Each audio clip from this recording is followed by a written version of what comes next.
The American Revolutionary War raged from 1775 to 1783, resulting in the creation of a new nation. The war was fought and guided by many great military men on both sides of the conflict. Here are top 10 military men of the American Revolution. Number 10. Benedict Arnold. Benedict Arnold is best known for being a traitor, but in the beginning he fought on the side of the Americans with a lot of success. He helped capture Fort Ticonderoga, which gave America its first victory. His most important military contribution was at the Battle of Bemis Heights. This battle was decisive because it helped convince the French to provide military support for the Americans. Number 9. Tomasz Kosciuszko. Kosciuszko was born in Poland but arrived in the American colonies in 1776. His fortification skills were essential in the war, particularly at Philadelphia, Ticonderoga, and West Point. In 1780, Kosciuszko assisted General Nathaniel Greene with the crossing of the Dan and Yadkin River in North Carolina. His contributions are often overlooked, but his services were praised by the likes of Thomas Jefferson and George Washington. Number 8. John Paul Jones.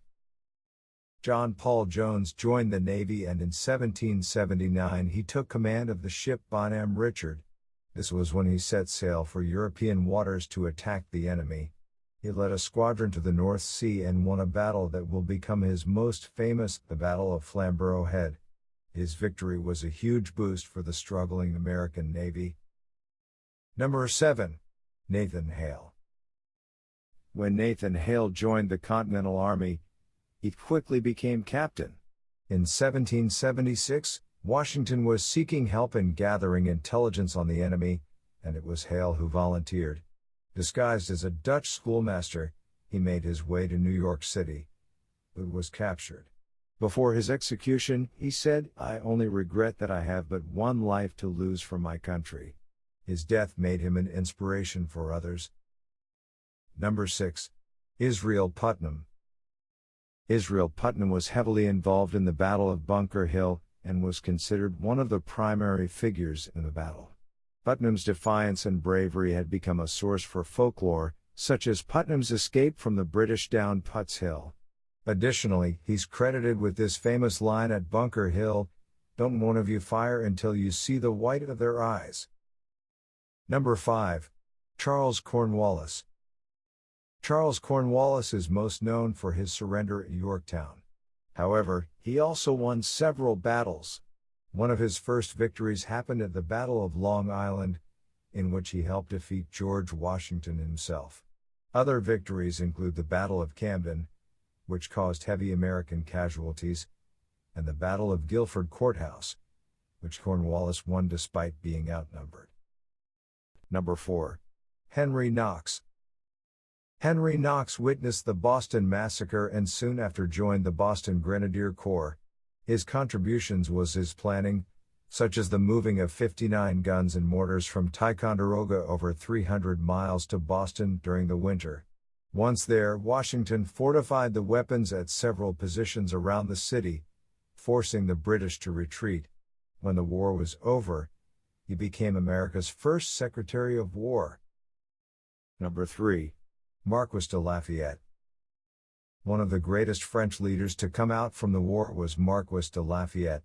He was introduced to Washington in 1777 and accompanied him into battle.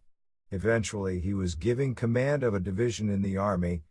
Despite being of French nationality, Lafayette was deeply involved with America's cause. This was not his last revolution. He also was involved in the French Revolution. Number 2. Nathaniel Greene. Nathaniel Greene was completely self-educated in military tactics. Despite that, he was able to get his troops into proper order and discipline to position them around Boston in 1775. This is when he befriended George Washington. His biggest success was in the Southern Campaign.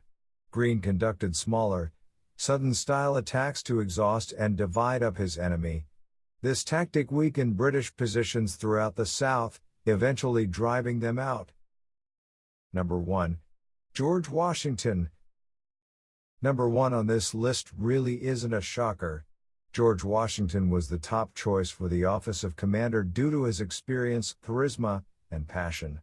His military career had many ups and downs, but in the end his leadership led to America finally gaining its independence.